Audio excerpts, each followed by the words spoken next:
அங்கமைக்கின்ற கட்சியுடைய நிர்வாகிகளே, தலைவர்களே, பெரியவர்களே, தாய்மார்களே, வாக்காளர் மக்களே, தொழிலாளர் நண்பர்களே, மீனவ நண்பர்களே, மாநிலத்தைச் சேர்ந்த சகோதரிகளே, இளைஞர் பட்டாளங்களே, பத்திரிகையாளர் ஊடக நண்பர்களே, அத்தனை பேருக்கும் என்னுடைய முதற்க நடிகலந்த வணக்கம்.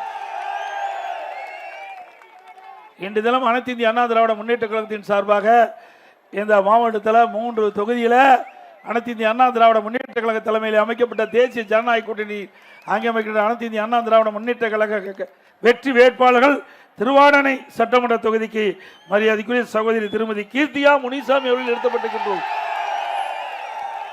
பரமக்குடி சட்டமன்ற தொகுதிக்கு டாக்டர் எஸ் முத்தையா முன்னாள் எம்எல்ஏ அவர்களை நிறுத்தப்பட்டிருக்கின்றோம்.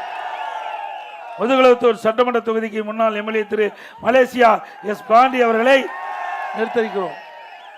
மற்றும் 3 சட்டமன்ற வேட்பாளருக்கும் உங்களுடைய பொன்னான வாக்கினை 2 லட்சத்தில் வாக்களித்து வெற்றி பெற செய்கின்றனர். ராமநாதபுரம் சட்டமன்ற தொகுதியில் பாரதிய ஜனதா கட்சிக்கு ஒதுக்கப்பட்டிருக்கிறது. அந்த கட்சியில் போட்டியிடுகின்ற வேட்பாளருக்கு தாமரை சின்னத்திலே வாக்களித்து வெற்றி பெற செய்கின்றனர். இன்னைக்கு மரியாதைக்குரிய திருமதி கீர்த்தியா முனிசாமி அவர்கள் எங்களுடைய கழகத்திலே பொறுப்பில் வைக்கின்றார்கள். அவர் கழகக்காக அறுபாடுபட்டு கொடுக்கின்றார்கள்.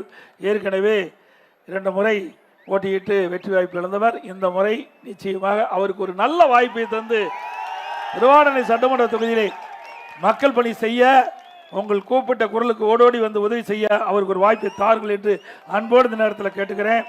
மரியாதைக்குரிய டாக்டர் எஸ் முத்தையா அவர்கள் ஏற்கனவே சட்டமன்ற உறுப்பினர் இருந்து பணியாற்றியவர். இந்த தொகுதியில் பல்வேறு திட்டங்கள் வருவதற்கு உறுதுணையாக விளங்கியவர் டாக்டர் முத்தையா அவர்கள் மீண்டும் போட்டியிடுகிறார். உங்களுக்கு தேவையான திட்டங்களை இந்த பகுதிக்கு கொண்டு வருவதற்கு அவர் துணை நிற்பார். அவருக்கு உங்களுடைய ஆதரவை தாருங்கள் என்ற நேரத்தில் தெரிவித்து, திரு மலேசியா எஸ் பாண்டி அவர்கள் ஏற்கனவே சட்டமன்ற உறுப்பினர் பணியாற்றியவர், முதுகுளத்தூரில் நிற்கிறார். அவரும் மக்களுக்காக தொண்டாற்றக்கூடிய, சேவை ஆற்றக்கூடிய நற்குணம் உடைத்தவர். கூப்பிட்ட குரலுக்கு ஓடோடி வந்து மக்களுக்கு உதவி செய்யக்கூடிய நல்ல பண்புடைய திரு மலேசியா பாண்டி அவர்களுக்கும் 3 பேருக்கும் 2 லட்சத்திலே வாக்களித்து வெற்றி பெற செய்யும்.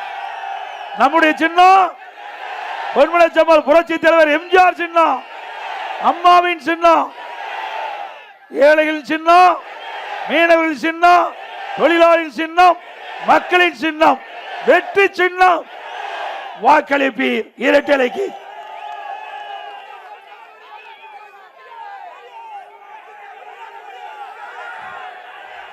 ஸ்டாலின் திரு உதயநிதி அவர்கள் ஒரு கூட்டத்தில் பேசும்போது என்னை பற்றி விமர்சனம் செய்திருக்கிறார்.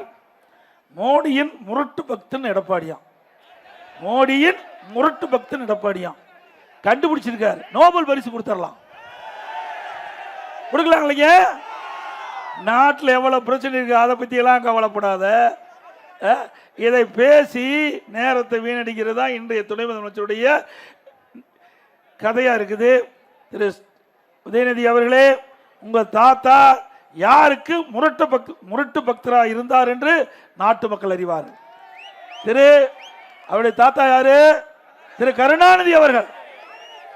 திரு உதயநிதி அவர்களுடைய தாத்தா திரு கருணாநிதி அவர்கள் யாருக்கு முரட்டு பக்தரா இருந்தார் என்று நாட்டு மக்கள் அறிவார்கள்.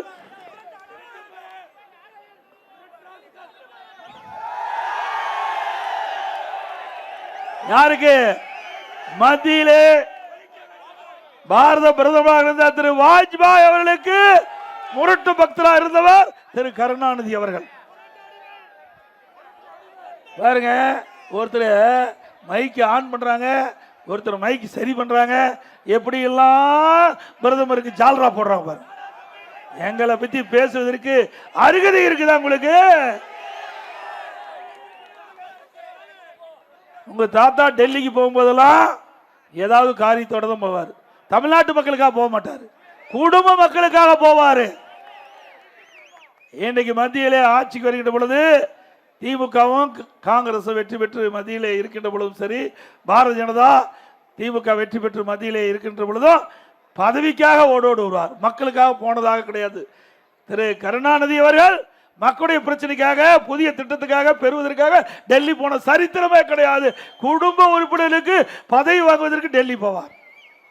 இல்லாவிட்டா டூச்சி ஸ்பெக்ட்ரம் ஊழல், அந்த துறையுடைய அமைச்சர் திரு கருணாநிதி அவருடைய மகள் யார் என்று உங்களுக்கு தெரியும், திரு உதயநிதி அவருடைய அத்தை 2 பேரையும் சிறையிலே அடைக்கப்பட்ட நிலை வருகின்ற பொழுது மத்தியிலே ஓடி கெஞ்சி கூத்தாடி யார் காலிலே விழுந்தார் என்று நாட்டு மக்கள் அறிவார்கள்.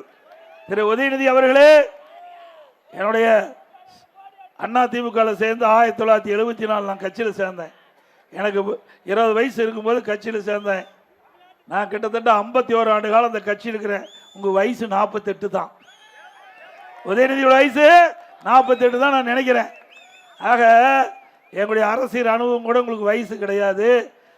வரம்பு மீறி பேசினால் அதற்கு தகுந்த பல்லடியை நான் மட்டுமில்ல எங்க தொண்டரே உங்களுக்கு கொடுப்போம்.